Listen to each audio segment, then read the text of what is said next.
Hello students, आपका बहुत बहुत आभार, अभिनंदन, स्वागत है आपके अपने यूट्यूब चैनल कोचिंग डाटा पर।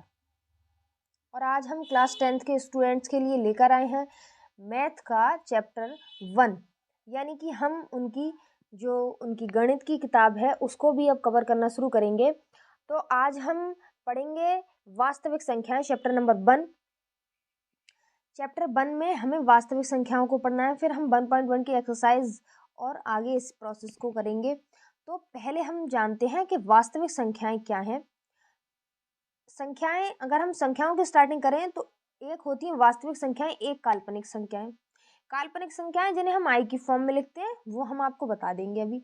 और इस चैप्टर में जो बात होगी वो है वास्तविक संख्या की। तो वास्तविक संख्या पर जरा फोकस कर लिया जाए तो हम देखेंगे वास्तविक संख्याएं क्या हैं।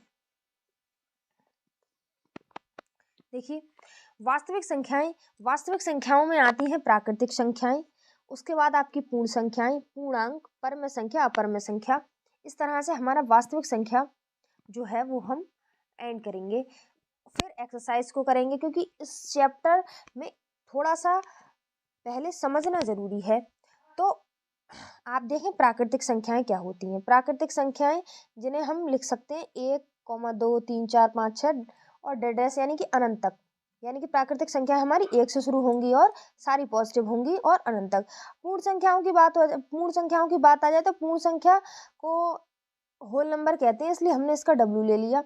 और पूर्ण संख्याओं की यदि बात करें तो बस प्राकृतिक संख्याओं से इतना डिफरेंस है पूर्ण संख्या के में, क्योंकि यहाँ पे जीरो और आ जाता है, जीरो से स्टार्ट होती है। प्राकृतिक संख्या जीरो से स्टार्ट नहीं होती, पूर्ण संख्या जीरो से स्टार्ट होती है। बकाया सब सेम ही है, 1, 2, 3, 4, 5, 6, 7, 8 आगे अनंत तक हो सकती है। पूर्णांक की यदि हम बात करें, यदि हम वास्तविक संख्या में पूर्णांक की बात करते हैं तो वो माइनस में भी होगा, वही संख्या माइनस की भी हो सकती है, प्लस की भी हो सकती है। यानी कि जीरो से साइड हम 1, 2, 3, 4 डैश अनंत तक की बात करेंगे, और इधर हम बात करेंगे -1, -2, -3, -4। ये हो जाते हैं आपके पूर्णांक। अब यदि हम परमेय संख्या को देखें तो परमेय संख्या वह है जिसे हम P/Q के रूप में लिख सकते हैं, जिसको हम P/Q की फॉर्म में लिख सकते हैं, वह हमारी परमेय संख्या कहलाती है। लेकिन इनकी एक शर्त और है कि Q जीरो नहीं होना चाहिए। Q जो है P/Q में जो Q है वो जीरो के बराबर नहीं होना चाहिए। जीरो हो जाएगा, मान लो यहाँ पे है P का मान 2 है और जीरो अगर हमने Q का मान ले लिया तो फिर तो ये P/Q की फॉर्म में डोनेट हो जाएगा क्या? नहीं होगा, क्योंकि जीरो से अगर किसी को भाग करोगे तो फिर तो गड़बड़ हो जानी है। ठीक है ना? जीरो से अगर हम किसी को भाग करते हैं तो क्या आ जाता है, हमारा अनंत आ जाता है। इसलिए और एक कंडीशन और है कि P और Q जो हैं दोनों हमारे, जिनकी फॉर्म में हम चेंज कर रहे हैं, उनका HCF 1 आए, एक आए। HCF मासा जो है उसका एक आए। यदि हम अपरमेय संख्या की बात करते हैं, अपरमेय संख्याएं इस प्रकार की अभाज्य संख्याएं होंगी जो कि अंडर रूट में है। अभाज्य संख्याएं जैसे √3, √2, √5, √7। अब अगर आपको ये नहीं पता कि अभाज्य संख्याएं क्या होती हैं, तो अभाज्य संख्याएं वो जो अपने आप से कट जाए और एक से कट जाए, अन्यथा किसी से नहीं कटेगी। ठीक, अब हमने इसका ओवरव्यू दे दिया, वास्तविक संख्याओं के बारे में चर्चा कर ली। अब हम इस एक्सरसाइज का पहला क्वेश्चन करेंगे। ठीक है, पहला क्वेश्चन करेंगे, या फिर ये पूरा जो चैप्टर है, ये जो 1.1 जो हम देखेंगे वो यूक्लिड विभाजन प्रमेय पर आधारित है। तो पहले समझ लेते हैं यूक्लिड विभाजन प्रमेय क्या है। देखिए बच्चों, यूक्लिड विभाजन प्रमेय को हम थोड़ा जान लेते हैं, क्योंकि इससे ही रिलेटेड क्वेश्चन बन रहे हैं। इसमें क्या होता है, इसमें एक संख्या होगी a और एक होगी b। ये कहते हैं कि a जो है वो बड़ा है b से। जब a बड़ा होगा b से, तो जब हम b की फॉर्म में a को लिखेंगे तो उसमें कुछ ना कुछ ऐड हो रहा होगा। तो ये BQ + R, ये है आपकी यूक्लिड विभाजन प्रमेय। जहां आप देखें R जो वेरी करेगा, R होगा हमारा, वो छोटा होगा b से, यानी कि R से बड़ी b होगी। तो हमने R से बड़ी b कर ली। लेकिन R जो है वो 0 से बड़ा होगा। ठीक है, और यहाँ पे इस Q की बात की जाए कि ये Q क्या है और ये R क्या है, तो देखेंगे हम Q जो है यहाँ पे वो भागफल है। Q आपका भागफल है और जो आपका R है, R की बात जो हो रही है, R है आपका शेषफल। ठीक है, ये बिल्कुल इजी है। इतनी सी बात आपको यूक्लिड विभाजन प्रमेय के नाम पर याद रखनी है। अब इसके बाद हम बढ़ते हैं अपने क्वेश्चन की तरफ। देखिए बच्चों, यहाँ जो हमें दे रखा है पहला प्रश्न, पहले प्रश्न को यदि हम देखते हैं तो इसमें लिखा है निम्नलिखित संख्याओं का एचसीएफ ज्ञात करने के लिए यूक्लिड विभाजन एल्गोरिथम का उपयोग कीजिए। और पहला प्रश्न जो आपका बनता है इसमें फर्स्ट वो है 135 और 225। दूसरा क्वेश्चन आपका ये है, तीसरा क्वेश्चन ये है। यानी कि इसके अगर हम एक क्वेश्चन को हल कर लेते हैं। अब इसमें जो हम पहले प्रश्न की बात कर रहे थे तो उसमें हमें दे रखा है 135 और 225। इसका हमें एचसीएफ निकालना है, वो भी यूक्लिड विभाजन प्रमेय के अनुसार। तो हमने अभी क्या देखा था, हमने एक कंडीशन देखी थी कि a ग्रेटर देन b, यानी कि जो बड़ा है वो a हो जाएगा और जो छोटा वाला है वो b। हम इसको ऐसे लिख सकते हैं, ठीक है ना भाई। अब यदि हम देखें इसमें तो चरण 1 है ना, पहला चरण देखेंगे। पहले चरण में हमें क्या करना है, पहले चरण में हमें 225 इधर लिखना है बराबर 135 रखना है। हमें पता है कि भाई Q भागफल है, R शेषफल है, तो सीधी सी बात है 135 से आपको भाग करनी पड़ेगी 225 को। 135 एकम 135 और आपका बचेगा यहाँ 90। ठीक, ये जो आपका आया वो यहाँ गुणा में रख देना है और जो शेषफल है वो यहाँ लिख देना है। ठीक है ना, इसको मैं ऐसे कर दूं, ये हो गया चरण 1। अब हम चरण 2 की बात करें। चरण 2 में क्या हो जाएगा, अब की बार हम क्या करेंगे, 135 इधर रखेंगे और बराबर 90। अब हमें कैसे पता चलेगा कि भाई भागफल क्या है और शेषफल क्या है, सिंपली हमें फिर से 90 से भाग करनी है 135 को। तो आप देखो 90 एकम 90, कितना बचा भाई 45। भागफल कितना आया 1 और शेषफल 45, तो हमने 45 लिख लिया। ये इसका हो जाता है दूसरा चरण। अब देखिए स्टूडेंट्स, तीसरे चरण की यदि हम बात करें, ये प्रोसेस हम तब तक करेंगे जब तक कि हमारा शेषफल जो है वो शून्य नहीं हो जाता, यहाँ वाली चीज जो R है वो 0 नहीं हो जाती।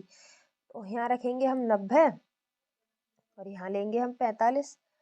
अब हमें क्या करना है, 45 से 90 को भाग करना है। देखो आप 45 से 90, 45 दूनी 90, पूरा पूरा खत्म, 45 दूनी 90। तो जो भागफल है वो तो हमें गुणा में लिखना है। शेषफल देखो क्या बचा, शेषफल बचा आपका 0, तो 0 हमें यहाँ रख देना है। अब हमें कुछ नहीं लिखना, हमें लिखना है यहाँ शेषफल 0 प्राप्त होता है, 0 प्राप्त होता है। इस स्थिति में देखो ये तो भागफल है, ये आपका शेषफल, ये क्या है भाजक। इस स्थिति में भाजक क्या है, भाजक है आपका 45। इस स्थिति में भाजक 45 है, अतः HCF बराबर 45, क्योंकि जो भाजक होता है वही आपका HCF होता है शून्य वाली स्थिति में। तो यदि किसी बच्चे के समझ नहीं आया हो तो एक बार फिर से देख लेते हैं अच्छे से। हमें क्या करना होता है इस तरह से HCF निकालने के लिए कि जो बड़ी संख्या होती है उसे लिख लेंगे, फिर उसके बाद जो छोटी संख्या होगी बराबर करके इधर साइड उसको लिख लेंगे। फिर हमें क्या करना है, बड़ी वाली संख्या को छोटी वाली संख्या से हमें इससे भाग करनी है। भाग करने के बाद जो आपका भागफल रहता है वो तो गुणा में लिखना है, जो शेषफल रहता है वो प्लस लिखना है। अगर शेषफल पहले चरण में 0 नहीं होता तो हमें दूसरे चरण पे जाना होता है। दूसरे चरण के लिए हमें फिर से वही प्रोसेस करना होता है कि बड़ी संख्या इधर लिख ली, छोटी संख्या बराबर की इधर साइड लिख ली, फिर छोटी से बड़ी को भाग किया, जो भागफल आया उससे गुणा कर दी, जो शेषफल आया वो प्लस करके लिख लिया। तब भी 0 नहीं हुआ तो अगला स्टेप लिया, यानी कि स्टेप 3 चरण 3। इस तरह से हमें जो है शेषफल को शून्य करना होता है, और जब हमारा शेषफल शून्य हो जाता है उस स्थिति में जो भाजक होता है जिससे हमने भाग दी है वो क्या हो जाता है, आपका HCF हो जाता है। तो बढ़ते हैं बच्चा अगले क्वेश्चन की ओर। देखिए इसका जो फर्स्ट का ही जो सेकंड पार्ट है वो यहाँ पे दे रखा है, ये दोनों संख्याएं हैं। अब इनका हमें निकालना है, इनका हमें क्या निकालना है, फिर से HCF इसी सारे प्रोसेस से निकालना है। तो चलिए क्वेश्चन को देखते हैं, और ये है हमारा अगला क्वेश्चन जिसका हमें निकालना है क्या, HCF युगल विभाजन के द्वारा। तो हमें पता है कि बड़ी संख्या कौन सी है, ये, इसको ग्रेटर देन करके हम दिखा देंगे। उसके बाद बड़ी संख्या को इधर साइड लिखना है, आपको पता है, बराबर हमें यहाँ 196 लिखना है गुणा। अब जो भागफल आएगा वो लिख दिया जाएगा। अब कैसे पता चले भाई, तो भाग करके देखनी पड़ेगी। 196 भाग, अब देखिए भाई यदि हम बार देना चाहें तो हम देखें कि 382 हो गया पहले में, और यहाँ 196, तो दुगने जा नहीं सकते, बहुत ज़्यादा हो जाएंगे। एक कम बार लगा दो आप, 196। अब यदि हम देखें 12 में से 6 गए, 6 बचे, यहाँ रह जाता है हमारा 7, और 17 में से 9 गए तो आपका रहता है, देखिए अब हम इसको उससे भाग कर रहे हैं।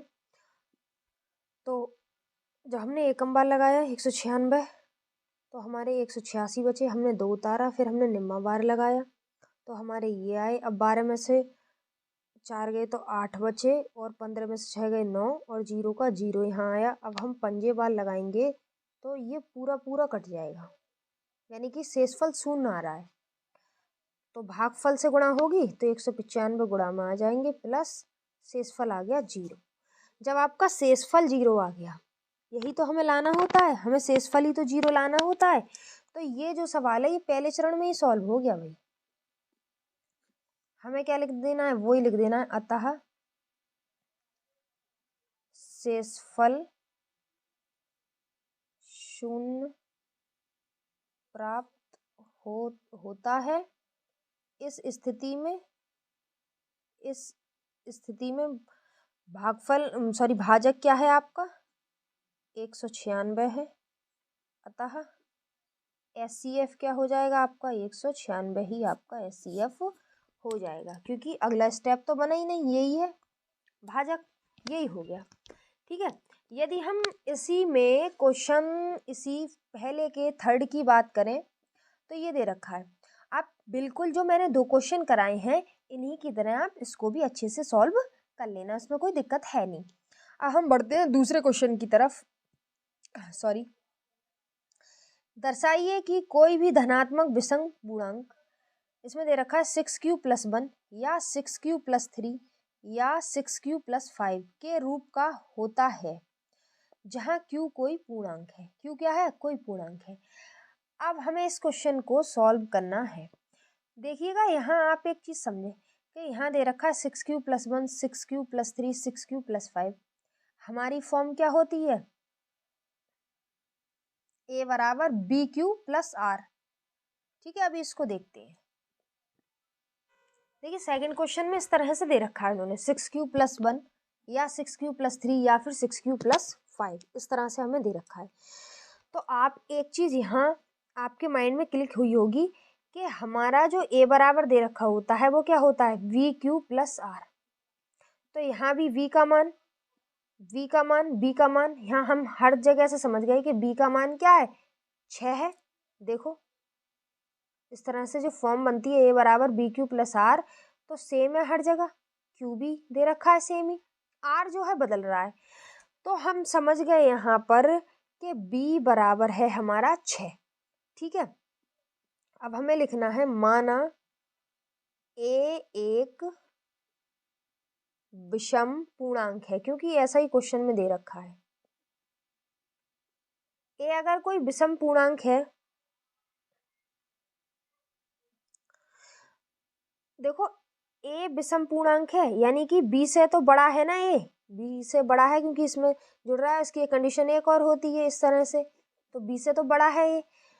अब b का मान कितना है आपका 6, जो कि 6 से बड़ा है। हम इस सवाल में क्या लिख सकते हैं, जो कि 6 से बड़ा है, हमें पता है 6 से बड़ा है। अब हमें लिखना है अतः जो आपका शेषफल होगा, जो आपका r होगा, ठीक है, अतः शेषफल 6 से कम होगा, क्योंकि हमने एक कंडीशन लिखवाई थी जब यूक्लिड विभाजन प्रमेय का हमने बताया था, तो हमने बोला था r जो है वो हमेशा छोटा होगा b से, यानी कि b r से बड़ा होगा। ये यूक्लिड विभाजन में हमने लिखाया था। इस कंडीशन से क्या होगा, r का मान जो है वो 6 से कम होगा, छोटा होगा। तो जब 6 से छोटा होगा तो r का मान क्या हो सकता है भाई, या तो 0 या 1 या 2 या 3 या 4 या 5 तक, क्योंकि 6 से छोटा रखना है तो 5 तक हम रख सकते हैं। ठीक है, अब हम बात करेंगे यूक्लिड विभाजन प्रमेय से। हम क्या लिखेंगे, यूक्लिड विभाजन प्रमेय से। अब हम बढ़ते हैं आगे। अब आप देखें बच्चे कि यूक्लिड विभाजन जो प्रमेय है हमारी वो क्या है, हमें वो लिख लेनी है। यूक्लिड विभाजन प्रमेय है हमारी a बराबर बी क्यू प्लस आर, यही है हमारी यूक्लिड विभाजन प्रमेय। अब यहाँ हमने जितने r के मान देखे उतने ही हमारे केसेस बन जाएंगे। तो हम बात करेंगे केस फर्स्ट की, यानी कि 1। केस फर्स्ट कब लेना है, जो हमने r के मान बताए थे ना आपको, 0 1 2 3 4 5, वो सब रखने हैं जहां r बराबर 0। ठीक है, r बराबर जब 0 होगा तो a बराबर, b का मान तो 6 है, तो 6q प्लस r का मान 0 रख दिया हमने। a बराबर 6q, हमें विषम पूर्णांक बताना है, क्वेश्चन में दे रखा है। तो 6q क्या हो गया, 6 एक सम संख्या है और q कोई पूर्णांक है। सम संख्या से जब किसी पूर्णांक का गुणा होता है तो वो भी सम होती है। तो ये जो 6q है आपका, ये कैसी हो जाएगी, सम संख्या। क्या हो जाएगी आपकी, सम संख्या। और सम संख्या वाला तो हमें लेना नहीं है क्योंकि क्वेश्चन में विषम पूछा है। अब केस सेकंड की बात कर लेते हैं, जहां r बराबर 1, r का मान हमें कितना रखना है, 1। समीकरण ऐसे ही बनानी है, a बराबर 6q प्लस, यहाँ रख देंगे हम r का मान 1 1। ठीक है, 1 रख दिया। अब ये 6q जो है वो तो तुम्हें पता है सम है, ये संख्या तो सम है, और ये क्या है, विषम है। और सम में विषम को जोड़ते हैं तो क्या आता है, विषम। तो ए क्या हो गई, विषम इस कंडीशन में। तो इसको बना लेते हैं अपन फर्स्ट समीकरण। ठीक, अब हम बात करते हैं केस थर्ड की। केस थर्ड है आपका, केस थर्ड में क्या रखना है हमें, जहां r बराबर 2, r का मान क्या रख देना है, 2 रख देना है। क्या हो जाएगा, a बराबर 6q प्लस 2। देखो ये भी सम और ये भी सम, तो सम और सम को जोड़ते हैं तो क्या आता है, सम। तो इस वाले को भी छोड़ देना है। अब आ जाओ आप केस फोर्थ पर।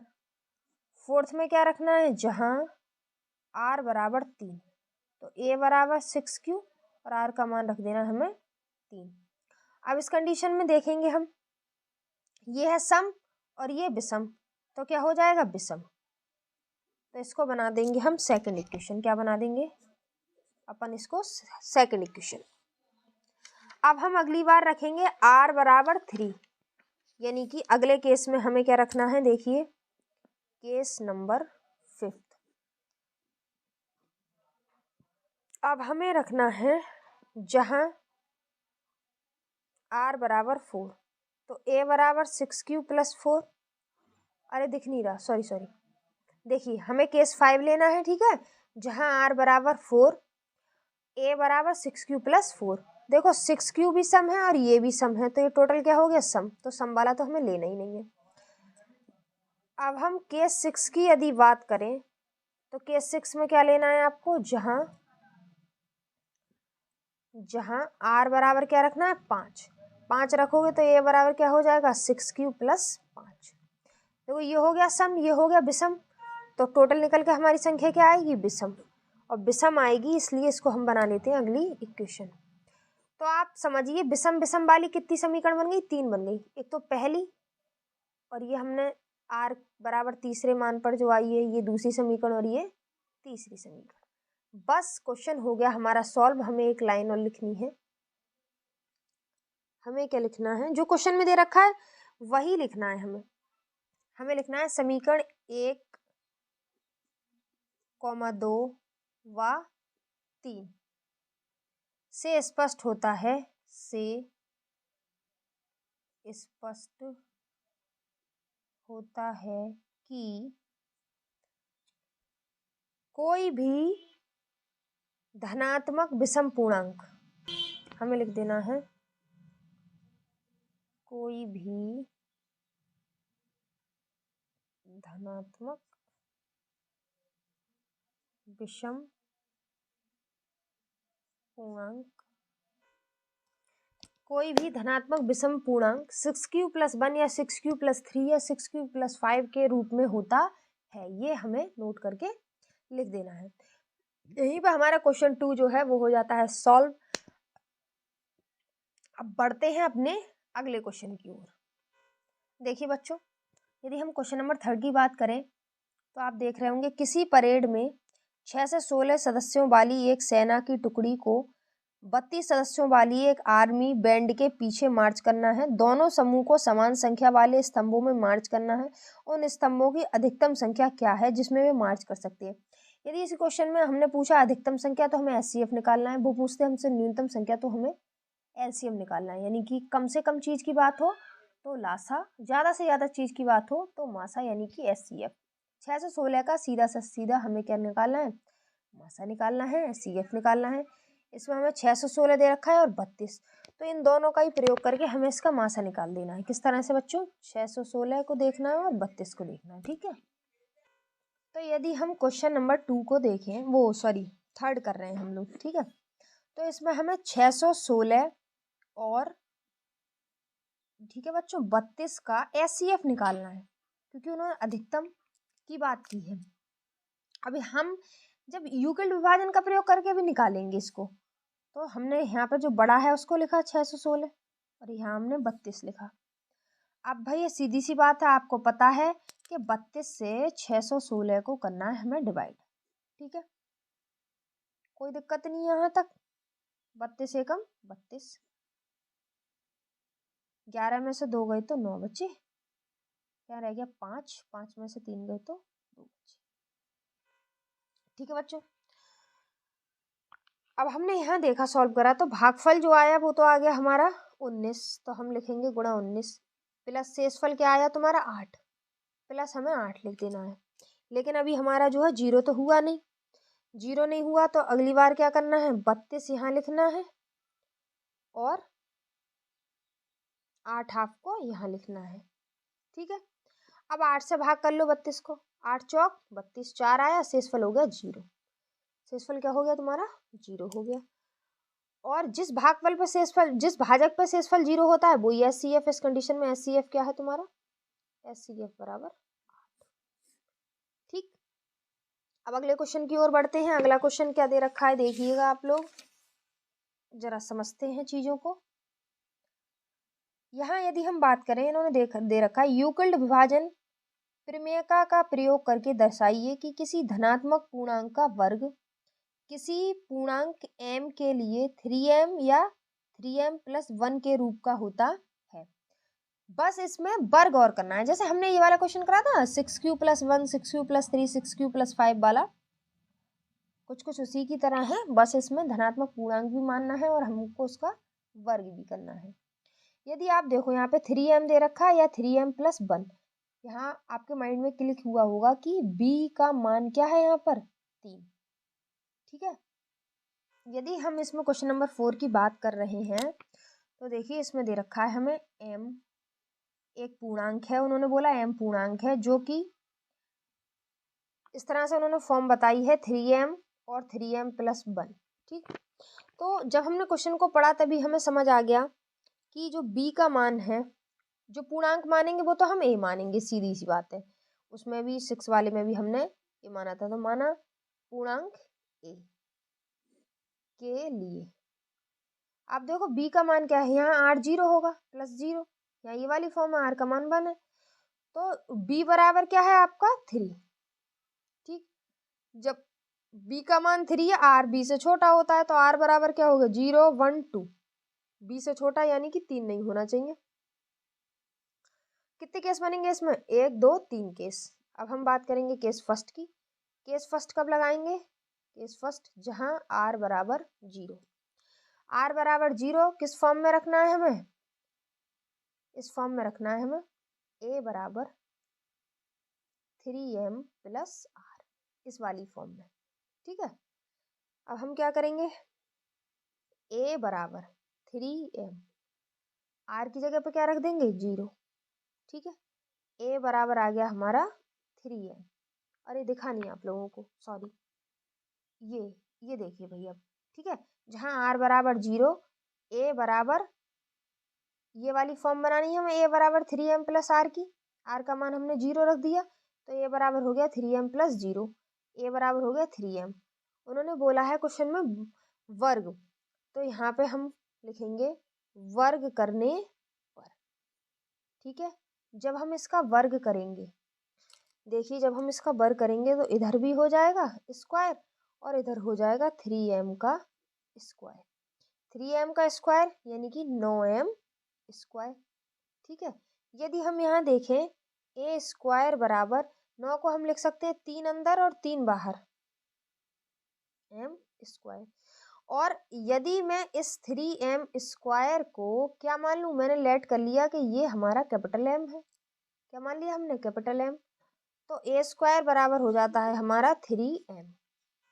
देखिए बच्चों, अब यदि हम इसके केस सेकंड की बात करें, ठीक है, केस 2, तो 0 मान हमने रख दिया, 0 रख दिया। अब इसके बाद यहाँ फिर क्या लगाएंगे, जब r बराबर 1, क्या फॉर्म बनानी है आपको, a बराबर 3m प्लस r की फॉर्म बनानी है हमें। तो हम रखेंगे a बराबर, क्या रखेंगे 3m प्लस r की जगह पर 1, तो ये हो गया 3m प्लस 1। लेकिन हमें क्या करना है, वर्ग करना है। हम लिखेंगे वर्ग करने पर, तो a का वर्ग तो हो जाएगा a स्क्वायर, यहाँ हो जाएगा 3m प्लस 1 का स्क्वायर। अब आपको इतना तो पता होना चाहिए कि a प्लस बी का होल स्क्वायर की फॉर्म बन रही है, a प्लस बी के होल स्क्वायर की। तो इसका मतलब होता है a square plus B square plus 2ab। तो हमें ये उसी फॉर्मूले से खोलना है। तो हम a का स्क्वायर करेंगे तो 3m का स्क्वायर, b का स्क्वायर मतलब 1 का स्क्वायर प्लस 2, a का मान लगाओ 3m और b का मान लगाओ 1। इस फॉर्मूले से हमने इसको खोल लिया। जब हमने इसको खोल लिया तो हमारा आया a स्क्वायर बराबर 3 तिया 9, 9m स्क्वायर लिख सकते हैं हम इसको, 1 का स्क्वायर, ये हो गया 3 दूनी 6m।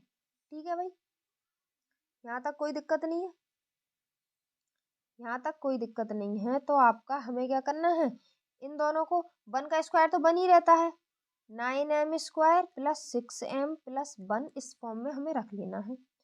अब a स्क्वायर बराबर हमें क्या करना है, इसमें से 3 कॉमन ले लो भाई, तो यहाँ 3 बचेगा, m स्क्वायर 3 दूनी 6, 2m प्लस 1। अब मैं क्या कह दूं, अब मैं कह दूं कि ये जो 3m स्क्वायर प्लस 2m है, इसको मैंने माना ये कैपिटल M के बराबर है। तो आपका a स्क्वायर काय के बराबर हो जाएगा 3m प्लस 1। इसको बना दूं मैं इक्वेशन नंबर 2। अब केस थर्ड की बात करते हैं, केस थर्ड की बात करते हैं। केस थर्ड कब होगा, जब r बराबर 1 रख गया तो अब 2 रखा जाएगा। तो कैसा फॉर्म बनेगा, a बराबर 3m प्लस 2। फिर से हम लिखेंगे कि वर्ग करने पर, वर्ग कर दो भैया, तो a स्क्वायर हो जाएगा 3m प्लस 2 इसका होल स्क्वायर। इसको फिर से हम उसी से खोलेंगे a प्लस बी के होल स्क्वायर से, तो a स्क्वायर बराबर 3m का स्क्वायर प्लस 2 स्क्वायर, और हमने क्या करा भाई, a square plus B square plus 2ab, तो 2 की जगह पर 2, a की जगह पर 3m और b की जगह पर 2। इससे हमने इसको खोला है। तो देखें आप, ये क्या हो जाएगा 9m स्क्वायर, और इस वाले को पहले लिख लेंगे और 2 दूनी 4 बाद में। ये हो गया तुम्हारा 3 दूनी 6 और 6 दूनी 12m प्लस 2 दूनी 4। अब हमें क्या करना है, हमें यहाँ से 3 कॉमन लेना है, ले लिया हमने, 3 चौक 12। लेकिन फिर भी हमारी 3m प्लस 1 की फॉर्म बनी नहीं।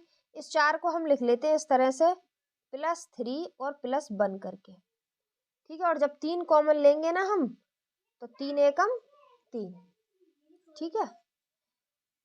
तो देखिए जरा, अगर समझ नहीं आया हो तो हम एक बार फिर से डिस्कस कर लेते हैं।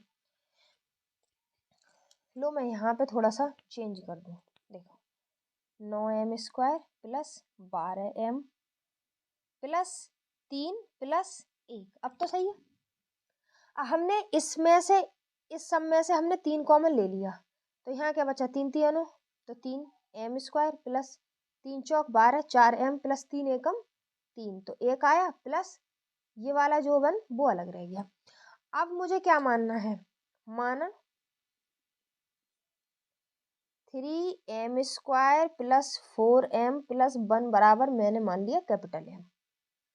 तो मेरा a स्क्वायर बराबर क्या बन जाएगा, 3m प्लस 1। ये समीकरण 3। अब जो क्वेश्चन में दे रखा है बस वही लिख देना है। तीनों समीकरण बन गई हमारी। किस किस फॉर्म में बनी, 3m प्लस 1, 3m प्लस 1 की फॉर्म में बनी है। बता देना है हमें कि भाई इस तरह से होता है, लिख देना है। जो क्वेश्चन दे रखा था वही हमने लिख दिया। समीकरण 1 2 3 से स्पष्ट है कि किसी धनात्मक पूर्णांक का वर्ग 3m 3m प्लस 1 के रूप का होता है। और जो क्वेश्चन नंबर अभी हमने 4 किया है, बिल्कुल सिमिलर इसी की तरह क्वेश्चन आपका 5 है।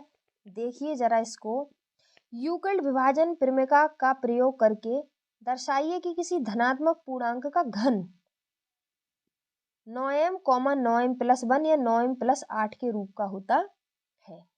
इसमें आपको क्या देखना है कि वहां पे वर्ग की बात हुई थी, यहाँ घन की बात कर दी है। वहां आपने स्क्वायर किया था, यहाँ आप क्यूब कर दोगे, ठीक है। और यहाँ वहां पे 3m था, यहाँ 9m है। बस इतना सा ही डिफरेंस है, इसमें ज्यादा कुछ है नहीं। तो ये रहा आपका होमवर्क। क्वेश्चन नंबर 5 आप करेंगे और बताएंगे प्रूफ हुआ कि नहीं। नहीं होता है तो आप कमेंट बॉक्स में छोड़ देंगे कि ये वाला क्वेश्चन और करा दीजिए, तो हम इस वाले क्वेश्चन को अगली वीडियो में उठा लेंगे, इसको करा देंगे, ठीक है। वरना आप करने की कोशिश करिए। और यहाँ तक आपको अच्छे से समझ आया हो तो चैनल को सब्सक्राइब करें, लाइक कमेंट शेयर करें।